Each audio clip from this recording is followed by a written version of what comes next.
So hello sa inyo guys and welcome to Cycling Voyage. So bali sa video ito, magbibigay ako sa inyo ng 5 road bikes below 15,000 pesos na pwede nyo mabili ngayong 2024. Pero disclaimer lang bago tayo magsimula, hindi po pala lahat ng presyong mababanggit ko dito ay pare-pareho sa lahat ng mga bike shop. May time na mas mura or mas mahal, depende yun sa situation nila.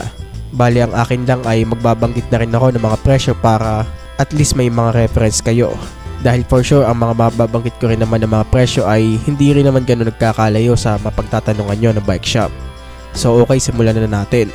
Okay, so pinakauna sa ating list is itong Tyrage Infinite 12 speed. So honestly, habang tinitignan ko yung frame nito ay parang halos kapareho lang din siya nung ibang mga brand ng mga budget bike gaya ng mga Tosic or Pro Max na yan. So meaning wala namang ganun ka-special dun sa kanyang frame. Yun nga lang ang napansin ko nga lang dito is yung kanyang mga pyesa. Bale naka 12 speed na kasi siya, which is bihira lang sa isang road bike.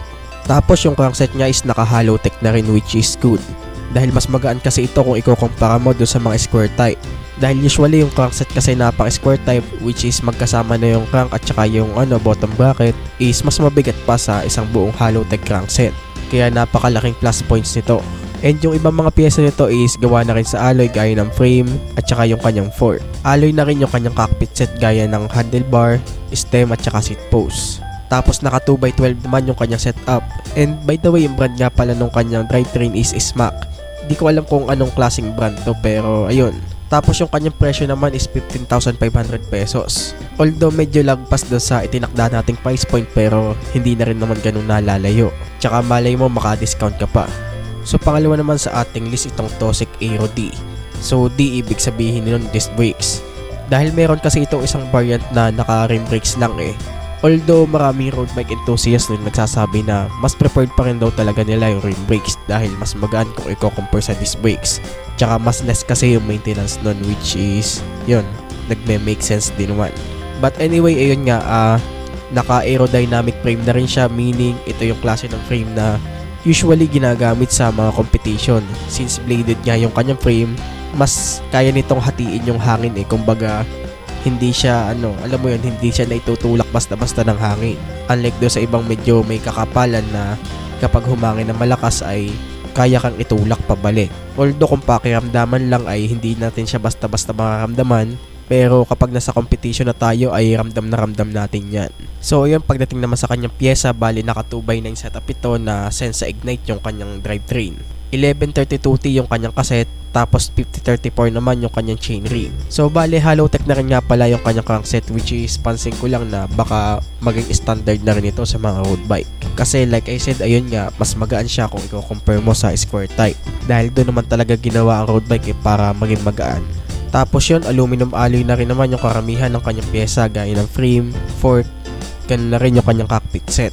Tapos yung kanyang price, 14,500 pesos. So pangatlo sa list natin itong Sunpid Triton. So bali itong brand ng Sunpid ay kilala na naman natin to bilang isa rin talaga sa mga pioneer dito sa Pilipinas pagdating sa pag-release ng mga budget bikes. Bale nakapag-build na rin naman sila ng magandang reputation dito sa Philippine market dahil napaka-solid din naman talaga ng mga nilalabas nilang bikes and napaka-affordable din. So bali itong Sunpid Triton ay hindi na rin naman ito bago. Sa katunayan ay magpo 4 years to 5 years old na ata ito eh. And ilang beses na rin natin itong na-feature sa ilang video dito sa channel. Pero kahit 2024 na ay napaka-relevant pa rin talaga niya dahil solid din naman kasi yung kanyang specs at the same time ang ganda rin kasi ng design niya. Kumbaga mga 3 to 4 years ay parang relevant pa rin talaga itong mga ganitong design pagdating sa bike. So ayun, about sa kanyang specs, naka 2x8 speed ito na Sensa yung kanyang drivetrain. Tapos yung kanyang crankset naman ay square type pa nga lang na Pro Wheel yung kanyang brand. Pero alloy na naman yung kanyang crank arm. Tapos alloy na rin yung kanyang mga pyesa gaya ng frame, fork, ganun na rin yung kanyang cockpit set. Tapos available na rin ito sa iba't ibang mga frame sizes. And yung kanyang price, 15,300 yung nakita ko, pero again, depende pa rin yan sa mga bike shop na mapagtitignan nyo at yung gaano kayo kagaling dumiscount. So pang-apat naman sa list natin itong Tosic Chester version 2. So 3 years ago ay gumawa na rin tayo ng video about sa version 1 itong Tosic Chester. And ngayon ko lang nalaman na meron na pala itong version 2. So bali napansin ko lang din, pagdating naman sa specs ay same pa rin naman yung specs nito at saka doon sa version 1. Ang pinagkaiba nga lang talaga nila is yung frame. Tapos yung frame naman ito ay para may nakita na rin akong ganitong design ng frame sa ibang brand na budget bike din. Hindi ko lang alam kung Pro Max ba yun o kung ano man. Well, ayun nga, medyo weird na rin talaga yung mga budget bike market ngayon dahil pare-pareho na kasi yung frame Kumbaga galing sa isang manufacturer tapos nagkaiba-iba lang pagdating sa brand. Kumbaga hindi ko na maramdaman talaga yung competition di gaya dun dati nung active pa yung Trinx at saka Foxster pagdating sa budget bikes. But anyway, sa halagang 11,000 pesos ay napaka-solid na rin naman talaga nito. And malaki rin naman yung iginanda ng kanyang frame kung i-compare mo dun sa version 1. So last at pinakamura sa listahan natin ngayon is itong Pro Max PR30. So kung ikaw yung naghahanap ng road bike na yun nga yung pinakamura na pero at least maayos-ayos pa rin naman yung specs, I think para sa'yo yung bike na ito. Dahil unang-una naka-integrated na rin naman yung kanyang shifters, alloy na rin yung ibang mga pyesa niya, although may iba ring bakal. Pero yun nga, kung i-compare mo naman dun sa iba pang mas mura ay okay na ito kumpara dun sa mga yun.